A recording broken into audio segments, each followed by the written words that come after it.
Maravilha, abençoados aí, irmãos, graças a Deus, louvado seja o nome do Senhor. Atos capítulo 20, versículo 7, por favor. Graças a Deus, pastor Hélio chegou bem, as irmãs também chegou bem.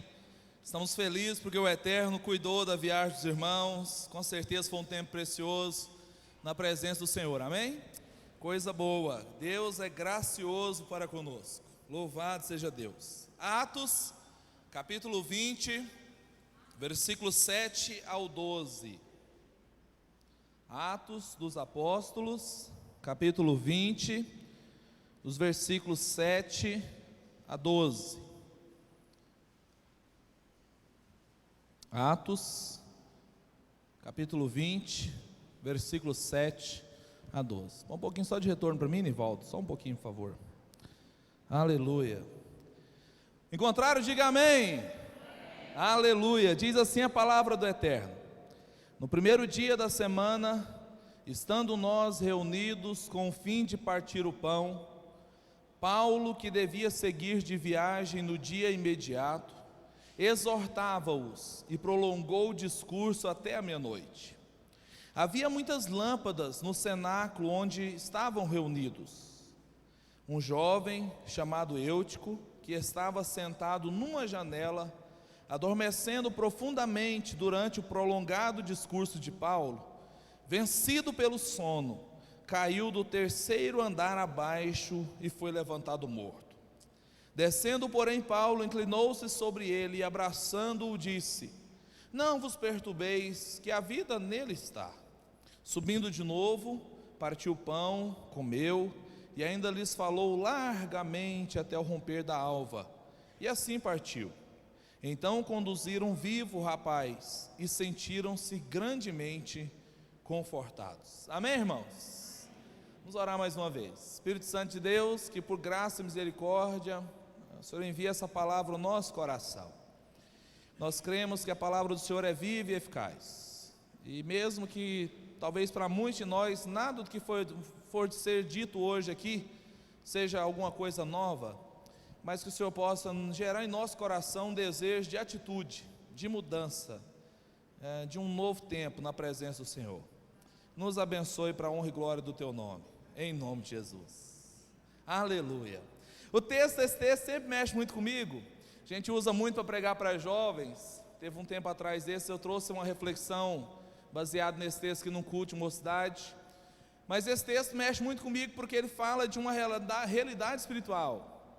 Interessante você observar, a gente faz uma analogia a esse jovem sentado na janela como uma realidade espiritual que é possível nós vivermos. Então, só o contexto histórico aqui: Paulo está fazendo uma viagem missionária, tem que ir embora no dia seguinte. Diz que ele chama o pessoal da igreja no domingo à noite e fala assim: nós vamos começar o culto, mas não sabemos que hora que vai acabar. Eu preciso passar muitas informações para vocês. E é interessante que o texto frisa que o Paulo exortava-os. A mensagem não era uma mensagem de fazer rir, a mensagem era forte, talvez Paulo chamando a atenção de algumas atitudes naquela igreja, ou mostrando a realidade espiritual que precisava ser levada a sério. O texto não fala o que foi o discurso, só diz que o discurso era exortativo. E é interessante você observar que todos estão ali e já está chegando a meia-noite, o Paulo está pregando. O texto também para e vai mostrar para nós o Lucas, que provavelmente escreveu o Atos dos Apóstolos. O médico Lucas, doutor Lucas, ele, ao registrar esse episódio, ele estava presente no culto. Tanto é que ele faz o texto colocando em primeira pessoa. Ele nos exortava, estando nós ali assentados. Então, assim, é interessante que ele menciona um jovem que decidiu pegar um arzinho fresco, talvez. Paulo está no terceiro andar e ele está ali falando largamente, já é meia-noite, e diz que nesse terceiro andar, não sei se o jovem não encontrou lugar no meio das pessoas, se estava muito cheio, o texto não deixa claro para a gente, mas diz que ele escolheu um lugar inusitado para sentar. Ele sentou-se na janela. E ele ficou ali num lugar, talvez para alguns até privilegiado. Quem sente muito calor, como eu, né? Talvez preferiria ali para pegar um ventinho que vinha de fora. A gente não sabe a motivação daquele jovem de sentar naquele lugar. Será que não tinha lugar mais na igreja, lá no lugar que estavam reunidos? Será que é porque estava muito calorado e estava precisando pegar um vento? Como é que é esse negócio? A gente não sabe, mas o texto diz que ele sentou ali. E diz que durante o prolongado discurso de Paulo e a exortação dele, diz que o jovem adormeceu e caiu o terceiro andar abaixo e foi levantado morto. Terceiro andar, irmãos, essa altura aí, você pode já fazer aí uma média, né? Ele caiu e foi levantado morto. Houve um susto, todo mundo desceu correndo, Paulo também parou o discurso, desceu lá, abraçou o menino e o milagre aconteceu, ele foi ressuscitado. E diz que ele, quando foi ressuscitado, ele falou assim: o menino está bem, a vida está nele, não se perturbeis vocês, não fiquem perturbados. E diz que o Paulo subiu, todo mundo subiu, o menino também, e ele falou até o romper da alva. Aí amanheceu o dia falando, e todo mundo se sentiu muito confortado, porque o menino estava vivo, amém? Esse é o texto que nós lemos, essa é a história do texto para a nossa vida.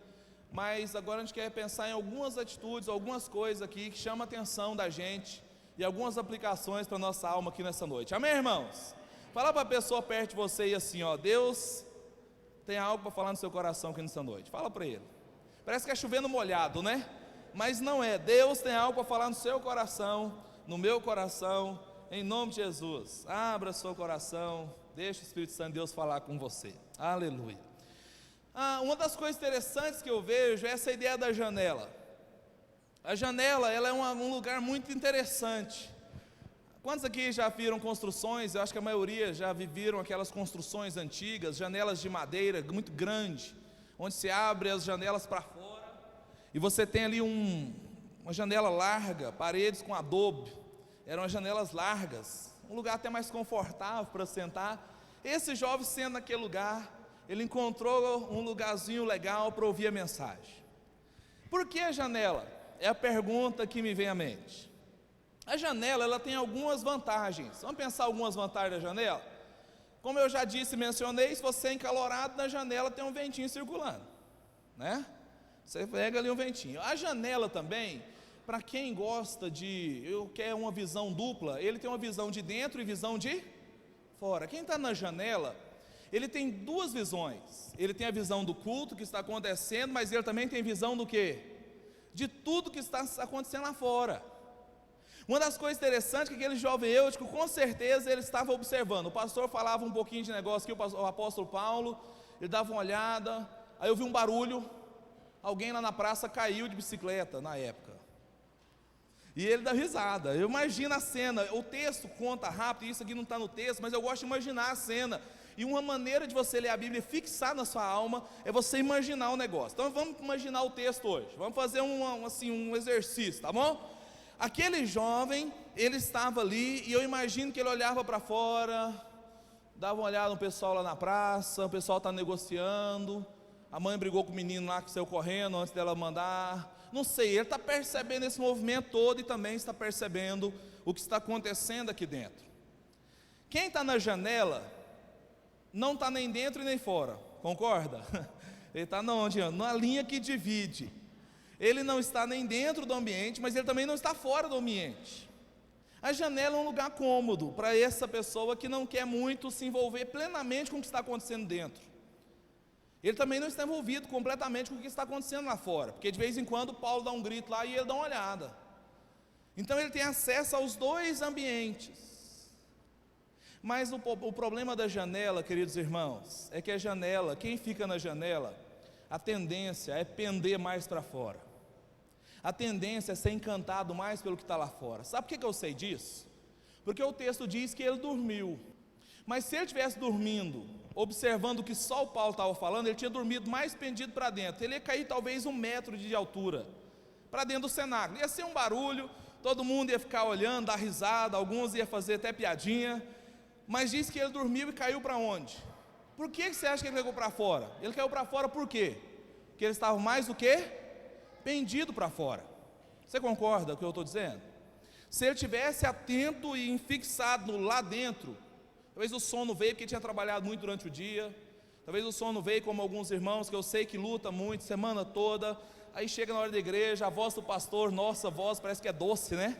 Alguns irmãos acho que queriam gravar a nossa voz, pastor Hélio, e levar para a insônia da madrugada, sabe? Porque aí só põe lá um pouquinho, põe no ouvido, oh Jesus maravilhoso, já começa a pender, né? Talvez alguns que queriam, se você quiser, baixa lá no YouTube a nossa pregação, de madrugadinha escuta. Para alguns parece que é quase com anestésico espiritual, é sonífero puro. Mas de verdade, eu não sei, talvez eu estava cansado demais. A tendência é que quando ele dormiu pendido para fora, e caiu abaixo, e foi levantado morto. Eu queria pensar um pouquinho sobre vidas nossas. Nós muitas vezes vivemos assim na vida cristã. Talvez muitas pessoas hoje não estão fora da igreja, mas também não estão dentro da igreja. Eu estou falando igreja não é instituição. Não estou falando desse templo de 4 paredes, estou falando igreja de Deus vivo, o corpo de Cristo. As pessoas não estão fora de Jesus, mas também não estão em Jesus. Elas estão tentando agradar 2 senhores. Agrada um pouquinho a Jesus, vem na igreja, participa um pouquinho, mas aí durante a semana, a gente dá uma, o Senhor Jesus dá licença aí, vou dar uma pecadinha, fazer uns trem aqui que eu penso. Muitas pessoas, ou algumas pessoas, não quero falar muitas, porque não quero pecar nisso, não quero pensar negativamente dos irmãos, jamais.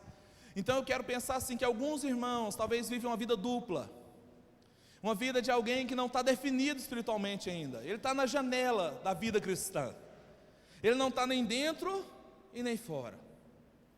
Um dia eu ouvi uma mensagem de alguém que pregou, e ele falou assim, que existem algumas pessoas que são amigos dos amigos de Jesus. Você pergunta para ele, você é amigo de Jesus? Ele fala, não, eu não sou bem amigo de Jesus não, mas eu conheço um chegado dele, sabe?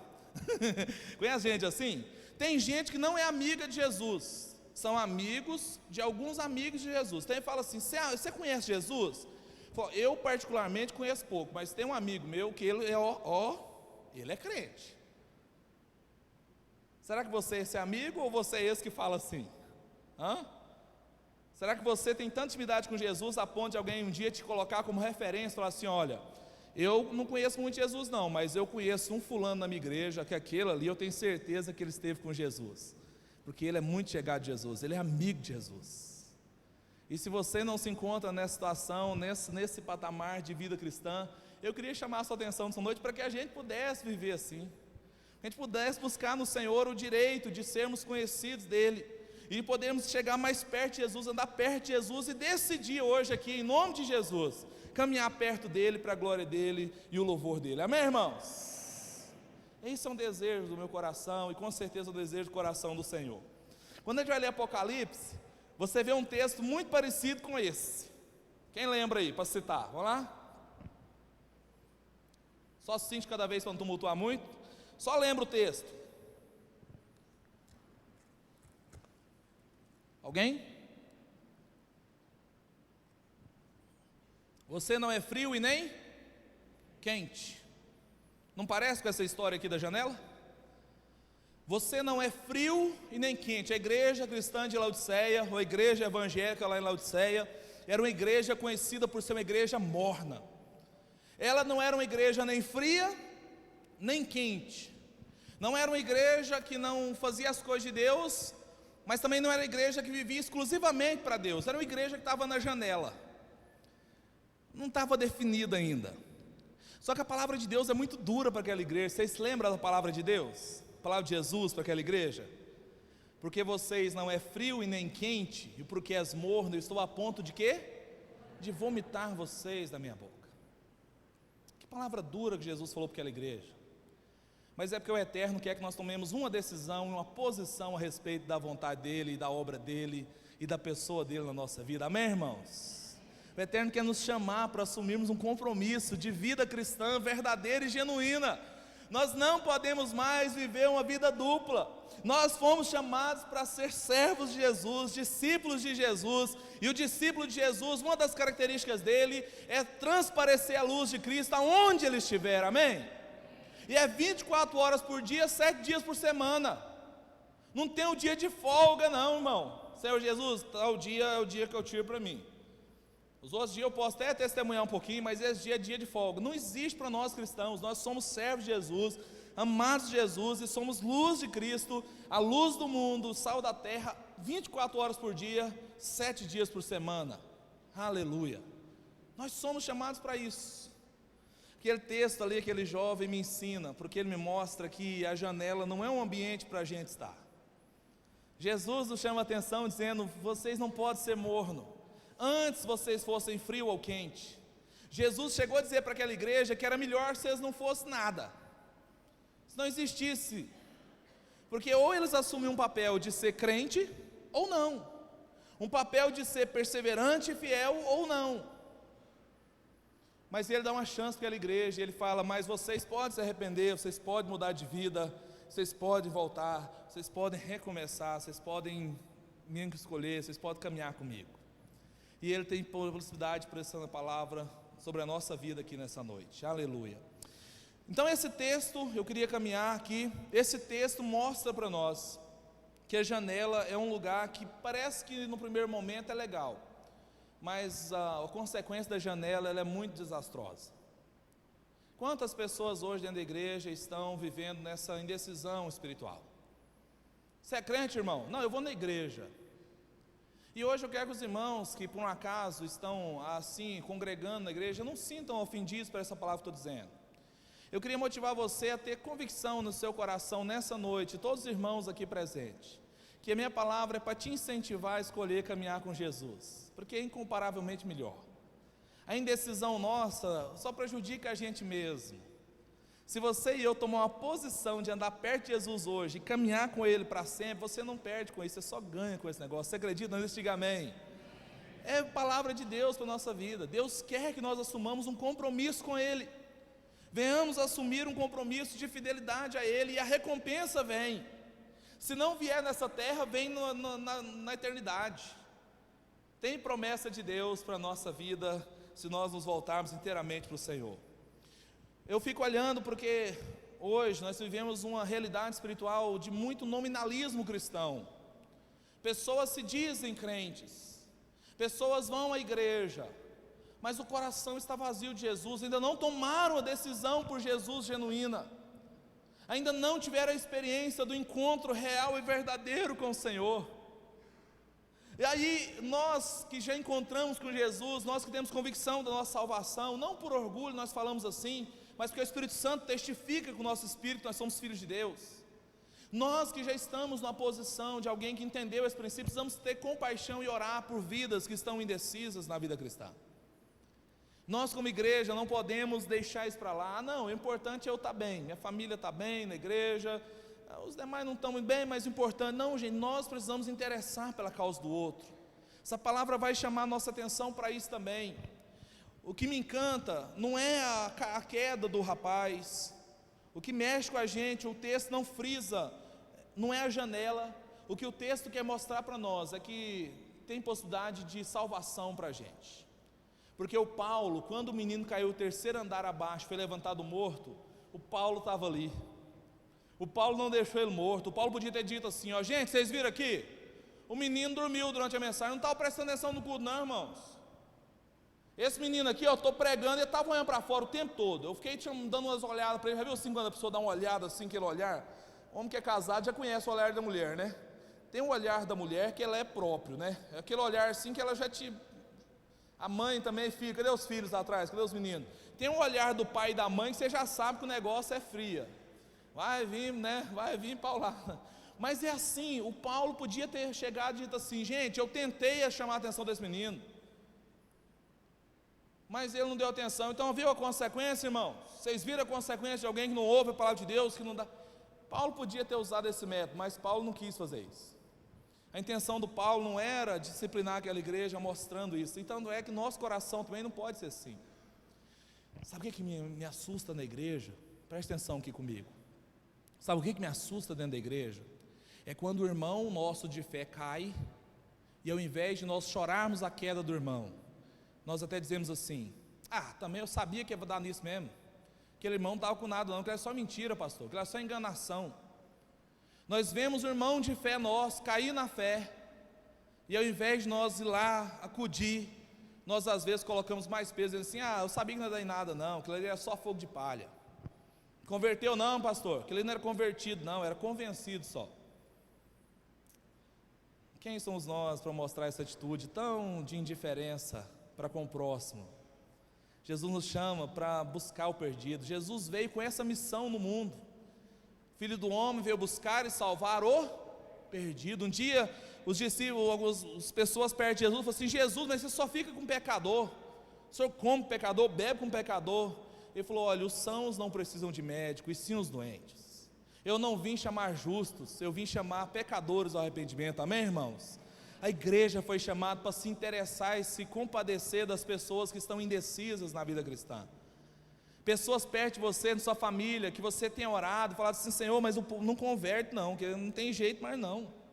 Tem jeito, irmão, não desanime, não duvide.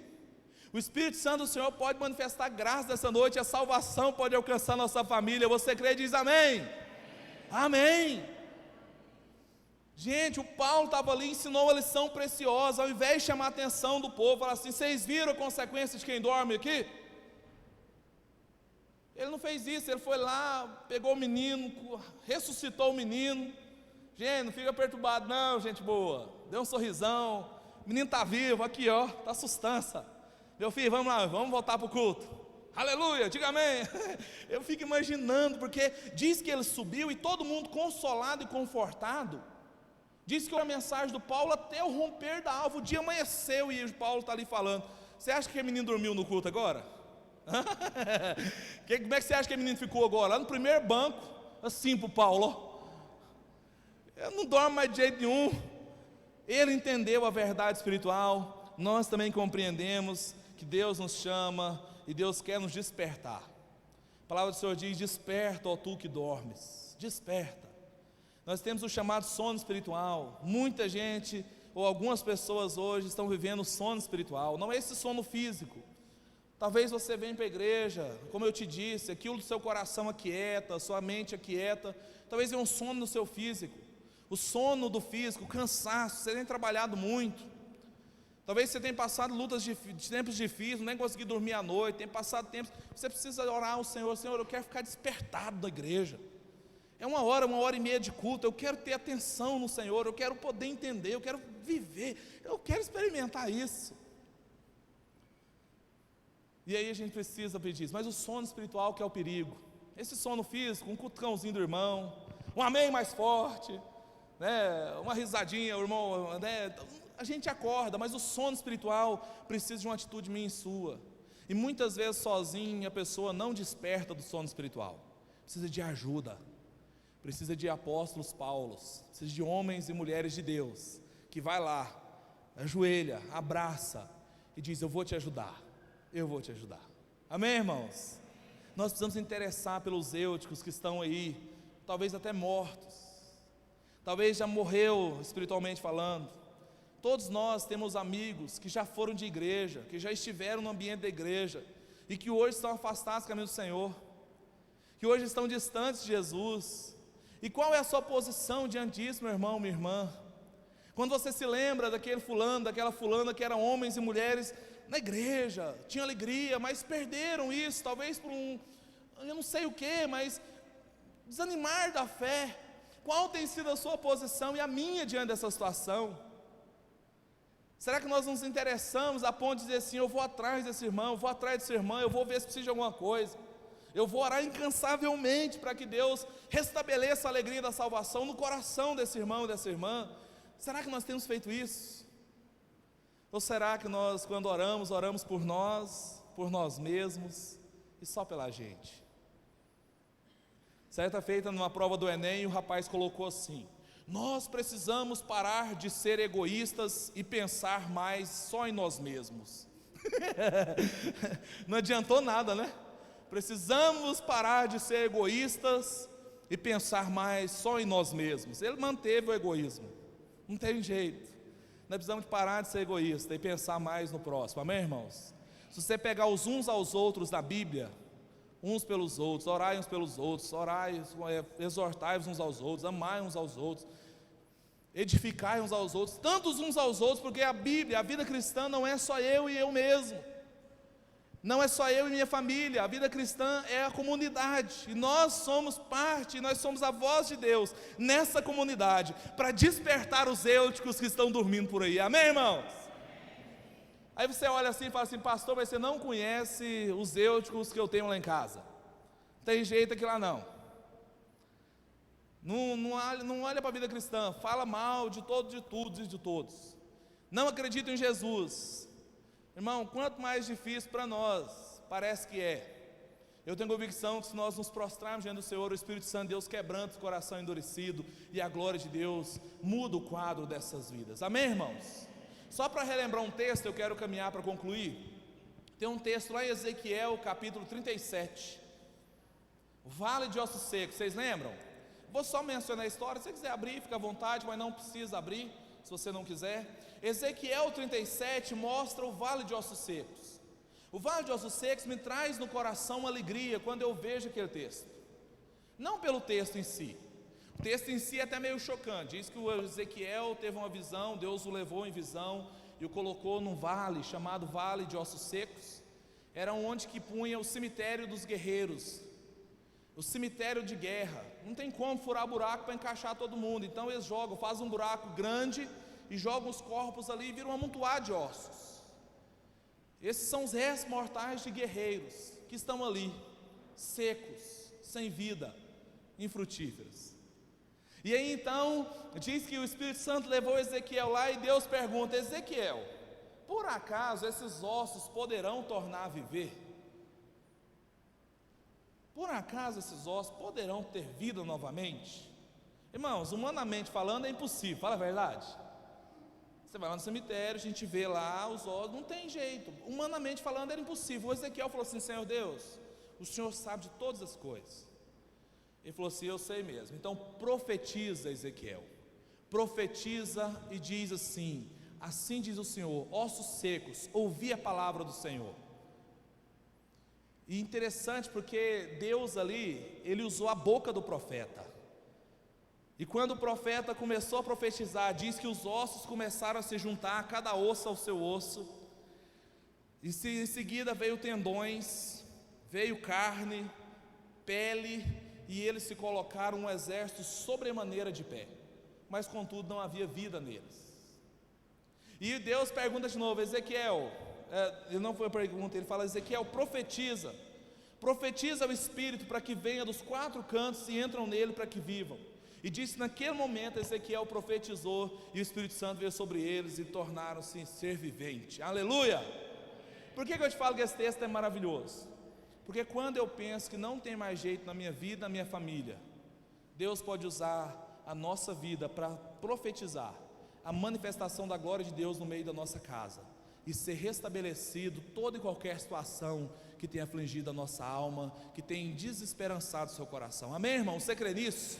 Deus pode hoje, nessa situação que você olha humanamente falando e pensa, não tem mais jeito, Deus pode levantar essa situação e manifestar a glória dele de uma forma tão soberana, que a glória dele manifestará. E esse exército que hoje é só osso seco, essa situação que você acha que não tem mais jeito, Deus pode levantar um exército sobremaneira fortalecido pela graça e o poder dele. Amém, irmãos? Seu casamento tem jeito, irmão. Seus filhos têm jeito. Não desista da sua família. Pastor Hélio prega muito sobre isso, pelejar pela família. Nós precisamos, se nós desanimarmos da nossa família, quem vai lutar por ela? Se você entregar seus filhos de mão beijada para o diabo, quem é que vai lutar pelos seus filhos? Se o seu casamento, então, gente, nós precisamos acordar a igreja, acordar para ir atrás dos eúticos. As situações que parece que já não tem mais jeito, o Espírito Santo de Deus pode nos usar para que a glória de Deus manifeste na nossa família, na situação que tem afligido nosso coração. E eu creio que Deus pode nessa noite fazer um milagre acontecer, em nome de Jesus. Amém, irmão? Creia nessa palavra que é a palavra de Deus para o nosso coração. Se você hoje se identificou com um jovem eútico que estava na janela, se você tem percebido que a sua vida cristã está morna, toma a decisão hoje de descer da janela e voltar o seu olhar e seu coração inteiramente para Jesus e para a obra de Jesus.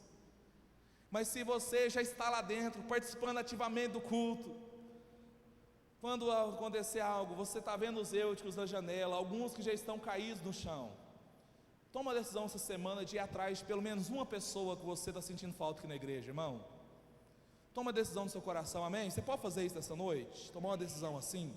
Essa semana eu vou atrás de um eútico. Não você chegar lá e falar assim: irmão, eu vim aqui porque o pastor Elias pregou uma mensagem lá e eu estou achando você com cara de eútico. Se é irmão que está meio na janela, meio assim, meio lá, meio cá, não precisa falar não, você chega de boa. Fala, irmão, eu vim aqui porque meu coração está ardendo de desejo de ver você de novo no altar de Jesus. Eu estou aqui para o que deve vir. Você precisa de alguma coisa, eu posso te ajudar no quê? Eu quero ser uma bênção na sua vida. Amém, irmão? Você pode tomar essa atitude nessa semana? Você tem pessoas, eu tenho certeza que tem pessoas que você já está lembrando agora. O Espírito Santo de Deus está trazendo clareza no seu coração, situações que você precisa tomar uma posição. Gente, nós não podemos ficar esperando que as pessoas venham até nós temos que ir até elas. A igreja, gente, hoje de manhã nós falamos sobre a questão um pouquinho da segunda vinda de Jesus, os sinais da volta de Jesus. E uma das coisas que eu fico encabulado é que a Bíblia diz assim, ó, as portas do inferno não prevalecerão contra a igreja. Concorda? Você acredita nisso? Então, se a porta do inferno não prevalece contra a igreja, quem está indo lá arrebentar com a porta do inferno? A igreja. Só que sabe o que a gente tem feito hoje? O que nós temos feito hoje? Fechado a porta da igreja para o inferno entrar. Ô irmão, vamos orar porque o inferno quer entrar dentro da igreja, irmão. Irmãos, vamos orar porque o inferno quer entrar aqui dentro. Nós não temos que ficar orando assim, nós temos que sair nas portas do inferno e saquear o inferno, as almas que estão escravas de Satanás. A igreja é a parte ativa, a igreja tem o poder de Deus com ela, a igreja, foi dada à igreja o poder do Espírito Santo de resgatar vidas que estão escravizadas lá no inferno. Amém, irmão? Você crê nisso? Não estou dizendo as que já morreram sem Cristo, porque lamentavelmente para as que já morreram sem Cristo já não há mais salvação. Mas tem muitas pessoas que estão mortas espiritualmente, precisando de uma vivificação do eterno. E eu e você precisamos arregaçar as mangas, literalmente, e trabalhar. Amém, irmão? Amém, irmão? Eu ouvi um amém? Aleluia, nós precisamos, em nome de Jesus, que Deus envie essa palavra ao seu coração, e que você saia daqui nessa noite com essa decisão na sua alma, de buscar os eúticos que estão aí, perdidos por aí. Pessoas que estão frustradas. Tem muitas pessoas que por pouquinha coisa estão precisando de uma palavra, às vezes, de um encorajamento. Tem pessoas que é lógico, que é difícil de lidar mesmo, mas você precisa orar para que o Espírito Santo faça uma obra maior naquela vida. Mas tem pessoas que você for lá e dá uma palavra de encorajamento, irmão, eu senti sua falta, eu quero você na igreja. Esse irmão volta todo domingo aqui feliz demais da conta, sentiu amado. Nós não somos ninguém para julgar. Ah, pastor, o cara já é crente há muito tempo, ele se vira sozinho. Não, nós somos a igreja, nós vamos demonstrar amor uns pelos outros. E principalmente que somos mais fracos na fé, nós vamos ter compaixão e ajudá-los a progredir na fé. Amém, irmãos? Nós que somos mais fortes, mais espirituais, precisamos acolher o que é mais fraco na fé, diz a palavra. Nós que já estamos mais preparados espiritualmente, não podemos olhar para as pessoas perdidas e dizer assim, cada um se vira com os... Não, nós somos a boca de Deus. Profetiza, filho do homem, profetiza. Ossos secos, ouvi a voz do Senhor, e o Eterno manifestará graça em nome do Senhor Jesus. Amém, irmãos? Você pode ficar de pé para a gente orar nesse momento?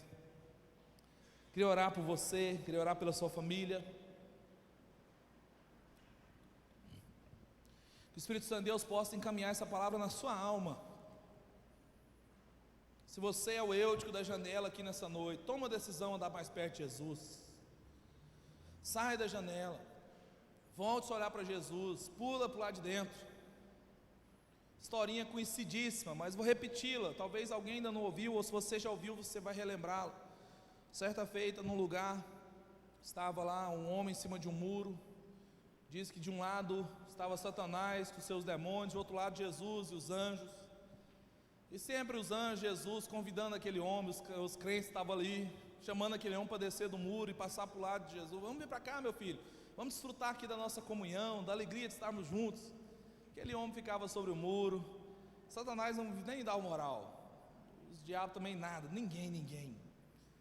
Aí certa feita o homem já indignado, depois de alguns dias, falou assim, ô Satanás, do lado de cá aqui, ó, Jesus aqui, os anjos, tudo fica me chamando o tempo todo para descer e ficar lá. Você não quer não, porque você não fala nada, você nem dá moral para mim, você não... Ele falou, não rapaz, o muro é meu. O muro é meu. O muro é meu. Por isso que não há convite de Satanás. Mas Jesus convida a gente para descer do muro hoje e tomar uma decisão de caminhar perto dele. Amém, irmãos?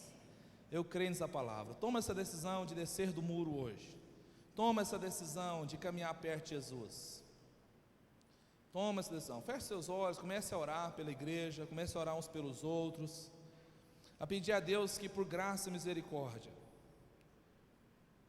Interessante que a palavra do Senhor Jesus, a igreja de Laodiceia, é tão marcante. A igreja morna diz que o Senhor Jesus não está dentro dela, porque se você ler o texto lá de Apocalipse 3, 14 até o 22, diz que Jesus estava do lado de fora daquela igreja, e ele diz assim: eis que estou à porta e bato, se alguém ouvir a minha voz e abrir a porta, eu entrarei, cearei com ele e ele comigo. A mornidão não agrada o coração de Deus, por isso toma uma decisão hoje, está perto de Jesus, saia da janela para o lado de Jesus.